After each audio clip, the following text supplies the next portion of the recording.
எடுத்துக்கோங்க. அந்த இஷ்ட தெய்வதையை எடுத்துக்கிட்டு அந்த தெய்வத்தை வழிபாடு பண்ணுங்க, அந்த தேவதையை வழிபாடு பண்ணுங்க. ஏன்னா சொல்றேன், இந்த 6ஆம் இடம் ருணா ரோக சத்ருஸ்தானம். இங்க வந்து லக்னாதிபதி அகப்பட்டு போயிருக்காருன்னா நீங்க ஏதோ ஒரு பிரச்சனை அகப்பட்டு இருக்கீங்கன்னு சொல்லணும். அப்ப அந்த பிரச்சனைக்கு வழி புரியுதா?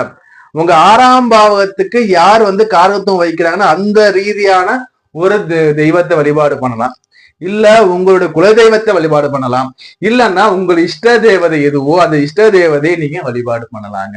பொதுவா 6ஆம் இடத்துல லக்னேஷன் இருக்கக்கூடாது. அப்படி இருந்தால் நீங்கள் இதை செய்து பாருங்கள். செய்து பார்த்து உங்களுடைய அந்த பதிலை எனக்கு கமெண்ட் பாக்ஸ்ல கொடுங்க, நம்ம அதை பத்தி பேசுவோங்க.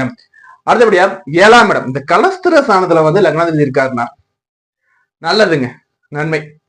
நல்ல மனைவி அமைறாங்க, நல்ல நண்பர்கள் அமைறாங்க, நல்ல கூட்டாளி அமைறாங்க, சுய தொழில் பண்ற லாபத்தை கொடுப்பாங்க, எப்பவும் சுய தொழில முன்னேறுங்க அது துடிப்பை கொடுப்பாங்க, எப்பவும் மனைவியை நேசி